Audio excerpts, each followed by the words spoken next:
Hello, आप लोगों का हमारे यूट्यूब चैनल संस्कृत और साहित्य में स्वागत है। आज हम आप लोगों के लिए पूस की रात कहानी मुंशी प्रेमचंद जी की लाए हैं। हल्कू ने आकर स्त्री से कहा, सहना आया है, लाओ जो रुपए रखे हैं उसे दे दूं, किसी तरह गला तो छूटे।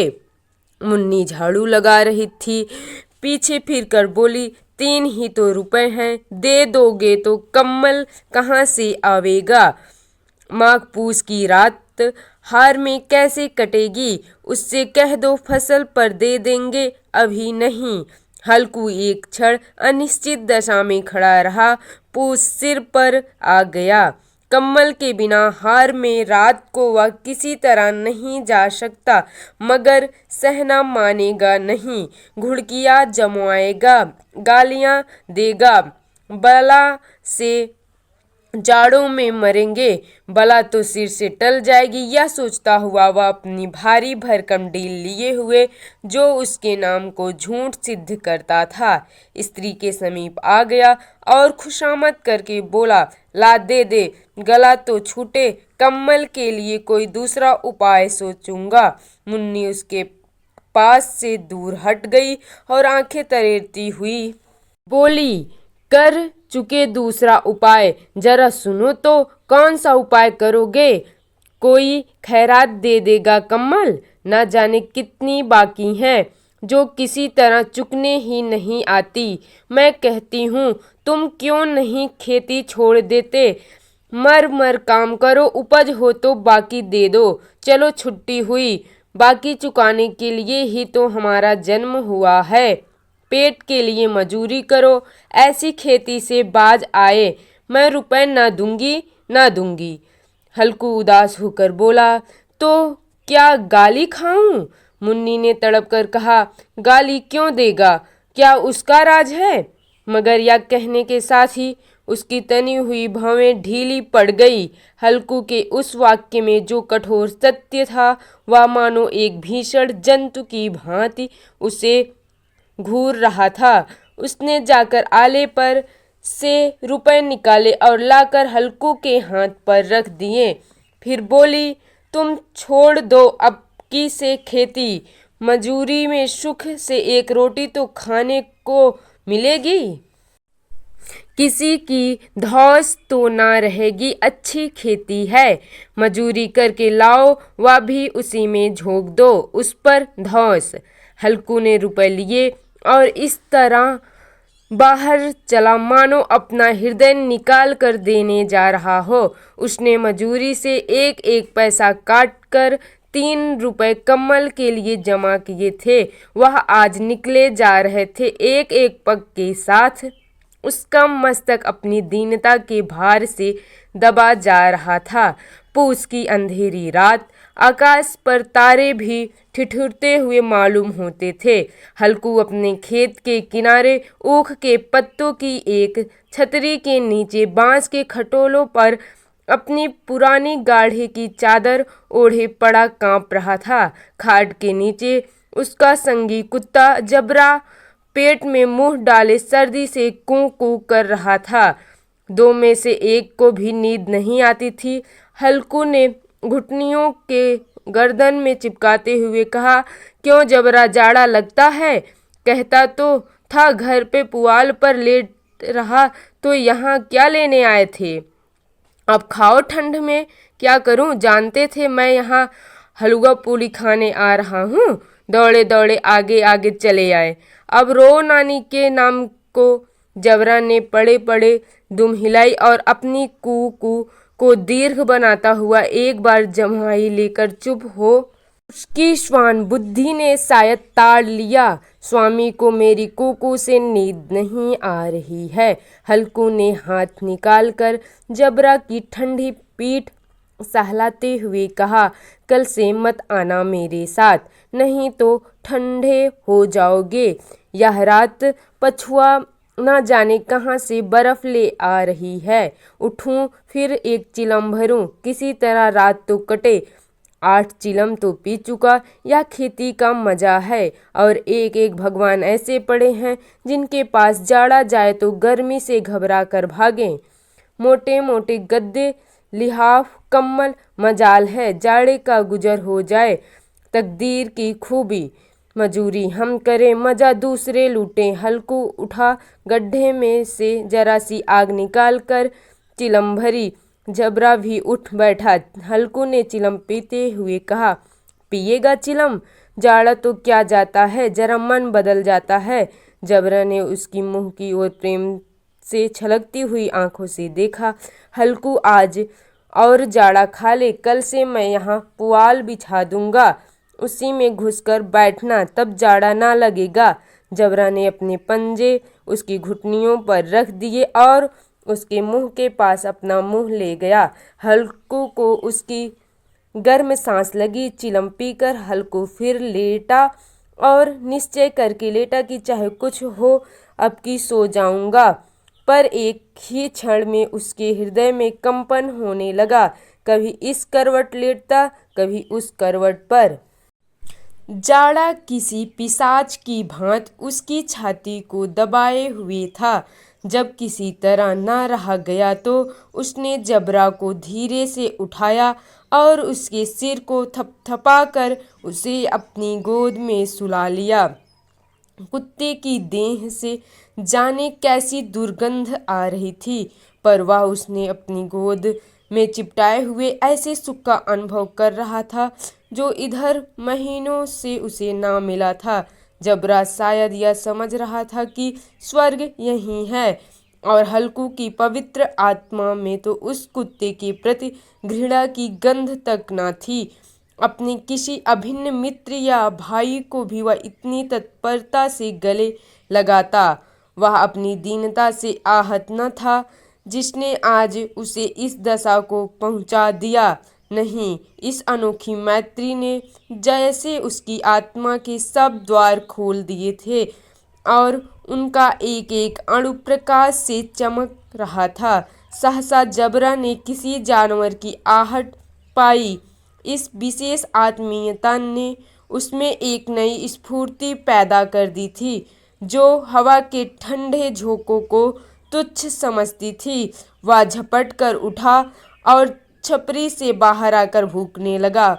हल्कू ने उसे कई बार चुमकार कर बुलाया, पर वह उसके पास न आया। हार में चारों तरफ दौड़ दौड़ कर भूखता रहा। एक क्षण के लिए आ भी जाता तो तुरंत ही फिर दौड़ता। कर्तव्य उसके हृदय में अरमान की भांति ही उछल रहा था। 1 घंटा और गुजर गया। रात ने शीत को हवा से धधकाना शुरू किया। हल्कू उठ बैठा और दोनों घुटनों को छाती से मिलाकर सिर को उसमें छिपा लिया। फिर भी ठंड कम ना हुई। ऐसा जान पड़ता था सारा रक्त जम गया है, धमनियों में रक्त की जगह हिम बह रहा है। उसने झुककर आकाश की ओर देखा। अभी कितनी रात बाकी है। सप्तऋषि अभी आकाश में आधे भी नहीं चढ़े। ऊपर आ जाएंगे तब कहीं सुबेरा होगा। अभी पहाड़ से ऊपर रात है। हल्कू के खेत से कोई एक गोली के टप्पे पर आमों का एक बाग था। पतझड़ शुरू हो गई थी। बाग में पत्तियों का ढेर लगा हुआ था। हल्कू ने सोचा चलकर पत्तियां बटोरूं और उन्हें जलाकर खूब तापूं। रात को कोई मुझे पत्तियां बटोरते देख तो समझे कोई भूत है, कौन जाने कोई जानवर ही छिपा बैठा हो।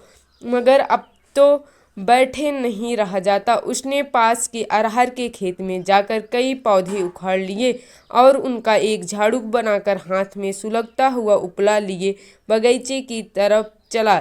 जबरा ने उसे आते देखा तो पास आया और दुम हिलाने लगा।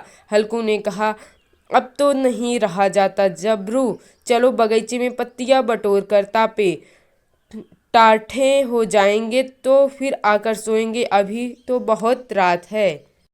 जबरा ने कू कू करके सहमत प्रकट की और आगे आगे बगीचे की ओर चला।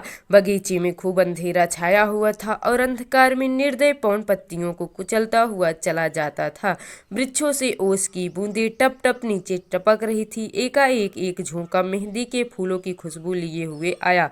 हल्कू ने कहा, कैसी अच्छी महक आई जबरू, तुम्हारी नाक में भी तो सुगंध आ रही है। जबरा को कहीं जमीन पर एक हड्डी पड़ी मिल गई थी, उसे चिंचोड़ रहा था। हल्कू ने आग जमीन पर रख दी और पत्तियां बटोरने लगा। जरा देर में पत्तियों का ढेर लग गया। हाथ ठिठुरे जाते थे, नंगे पांव गले जाते थे और पत्तियों का पहाड़ खड़ा कर रहा था। इसी अलाव में वह ठंड को जलाकर भस्म कर देगा। थोड़ी देर में अलाव जल उठा। उसकी लौ ऊपर वाले वृक्षों की पत्तियों को छूकर भागने लगी। उस अस्थिर प्रकाश में बगीचे के विशाल वृक्ष ऐसे मालूम होते थे मानो उस अथाह अंधकार को अपने सिरों पर संभाले हुए हो। अंधकार के उस अनंत सागर में यह प्रकाश एक नौका के समान हिलता मचलता हुआ जान पड़ता था। हल्कू अलाव के सामने बैठा आग ताप रहा था। एक क्षण में उसने दो हार उतारकर बगल में दबा ली, दोनों पांव फैला दिए मानो ठंड को ललकार रहा हो। तेरे जी में जो आए सो कर। ठंड की असीम शक्ति पर विजय पाकर वह विजय गर्व को हृदय में छिपा न सकता था। उसने जबरा से कहा, क्यों जब्बर, अब ठंड नहीं लग रही? जब्बर ने कू कू करके मानो कहा, अब क्या ठंड लगती ही रहेगी, पहले से यह उपाय न सूझा? नहीं, इतनी ठंड क्यों खाते? जब्बर ने पूछ हिलाई।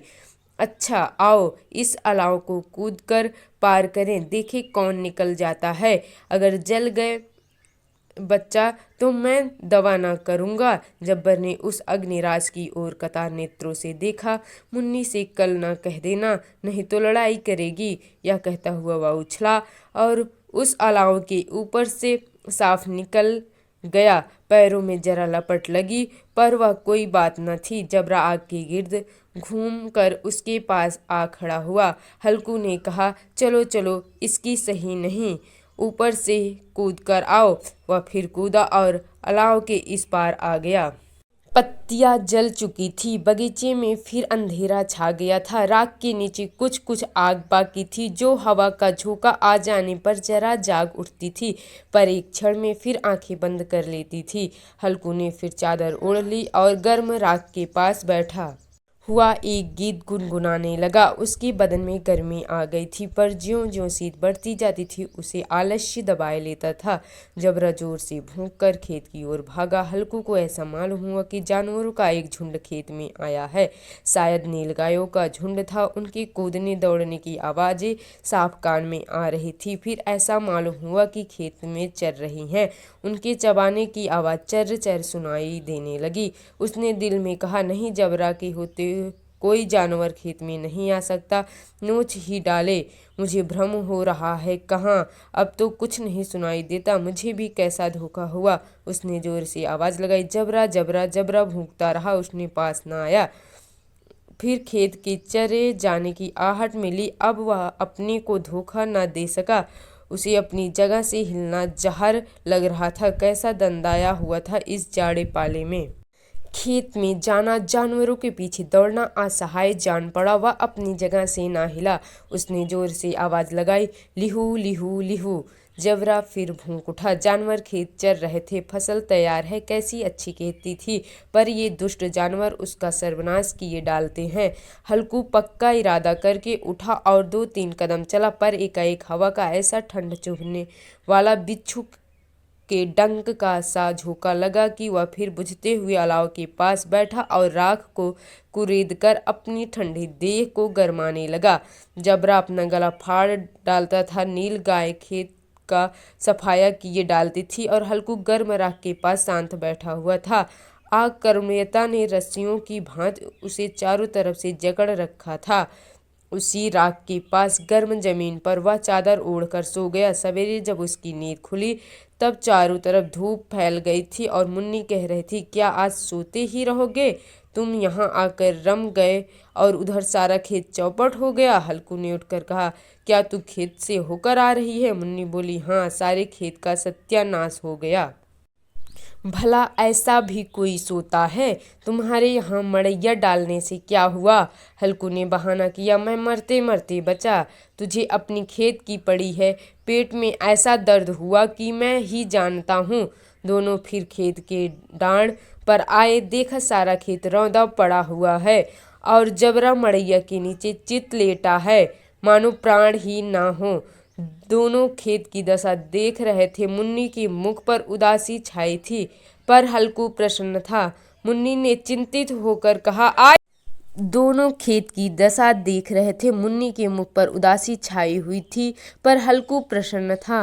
मुन्नी ने चिंतित होकर कहा, अब मजूरी करके माल गुजारी भरनी पड़ेगी। हल्कू ने प्रसन्न मुख से कहा, रात को ठंड में यहाँ सोना तो ना पड़ेगा।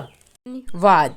अगर आपको ये कहानी अच्छी लगी हो तो प्लीज़ हमारे चैनल को सब्सक्राइब कीजिए।